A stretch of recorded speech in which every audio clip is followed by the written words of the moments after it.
کتاب مقدس میں سے خروج کے 25ویں باب کی تلاوت۔ اور خداوند نے موسیٰ کو فرمایا، بنی اسرائیل سے یہ کہنا کہ میرے لیے نظر لائے، اور تم انہی سے میری نظر لینا جو اپنے دل کی خوشی سے دے، اور جن چیزوں کی نظر تم کو ان سے لینی ہے وہ یہ ہیں: سونا اور چاندی اور پیتل اور آسمانی اور ارغوانی اور سرخ رنگ کا کپڑا اور باریک کتان اور بکری کی پشم اور مینڈوں کی سرخ رنگی ہوئی کھالیں اور تخس کی کھالیں اور کیکر کی لکڑی اور چراغ کے لیے تیل اور مسح کرنے کے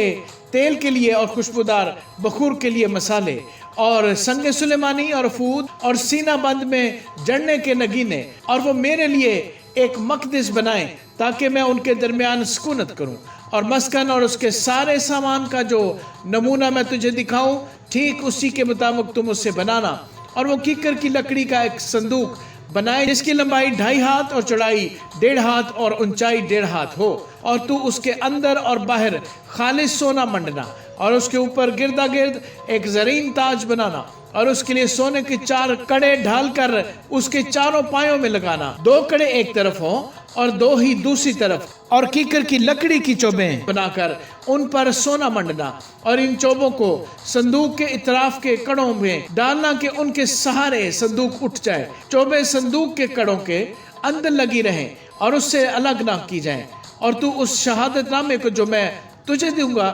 اسی صندوق میں رکھنا، اور تو کفارے کا سرپوش خالص سونے کا بنانا جس کا طول 2.5 ہاتھ اور عرض 1.5 ہاتھ ہو، اور سونے کے 2 کروبی سرپوش کے دونوں سروں پر گھڑ کر بنانا، ایک کروبی کو ایک سرے پر اور دوسرے کروبی کو دوسرے سرے پر لگانا، اور تم سرپوش کو اور دونوں سروں کے کروبیوں کو ایک ہی ٹکڑے سے بنانا، اور وہ کروبی اس طرح اوپر کو اپنے پر پھیلائے ہوئے ہوں کہ سرپوش کو اپنے پروں سے ڈھانک لیں، اور ان کے منہ آمنے سامنے سرپوش کی طرف ہوں، اور تو اس سرپوش کو اس صندوق کے اوپر لگانا، اور وہ عہد نامہ جو میں تجھے دوں گا اسے اس صندوق کے اندر رکھنا، وہاں میں تجھ سے ملا کروں گا، اور اس سرپوش کے اوپر سے اور کروبیوں کے بیچ میں سے جو عہد نامے کے صندوق کے اوپر ہوں گے ان سب احکام کے بارے میں جو میں بنی اسرائیل کے لیے تجھے دوں گا تجھ سے بات چیت کیا کروں گا، اور تو 2 ہاتھ لمبی اور 1 ہاتھ چوڑی اور 1.5 ہاتھ اونچی کیکر کی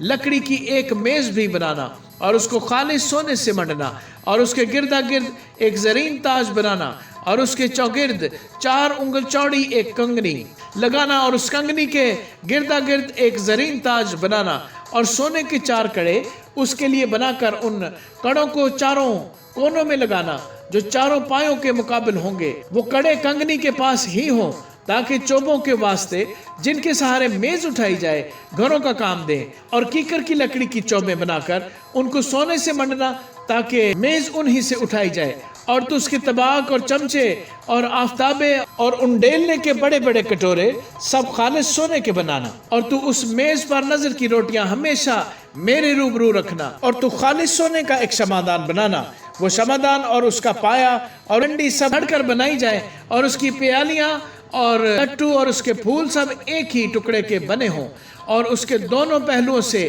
6 شاخیں باہر کو نکلتی ہوں، 3 شاخیں شمعدان کے ایک پہلو سے نکلے اور 3 دوسرے پہلو سے، ایک شاخ میں بادام کے پھول کی صورت کی 3 پیالیاں، ایک لٹو اور ایک پھول ہو، اور دوسری شاخ میں بھی بادام کے پھولوں کی صورت کی 3 پیالیاں، ایک لٹو اور ایک پھول ہو، اسی طرح شمعدان کی 6 شاخوں میں یہ سب لگا ہوا ہو، اور خود شمعدان میں بادام کے پھول کی صورت کی 4 پیالیاں اپنے اپنے لٹو اور پھول سمیت ہوں، اور 2 شاخوں کے نیچے ایک لٹو سب ایک ہی ٹکڑے کے ہوں، اور پھر 2 شاخوں کے نیچے ایک لٹو سب ایک ہی ٹکڑے کے ہوں، اور پھر 2 شاخوں کے نیچے ایک لٹو سب ایک ہی ٹکڑے کے ہوں۔ شمعدان کی 6 باہر کو نکلی ہوئی شاخیں ایسی ہی ہوں، یعنی لٹو اور شاخیں اور شمعدان سب ایک ہی ٹکڑے کے بنے ہوں، یہ سب کا سب خالص سونے کے ایک ہی ٹکڑے سے گھڑ کر بنایا جائے، اور تو اس کے لیے 7 چراغ بنانا، یہی چراغ جلائے جائیں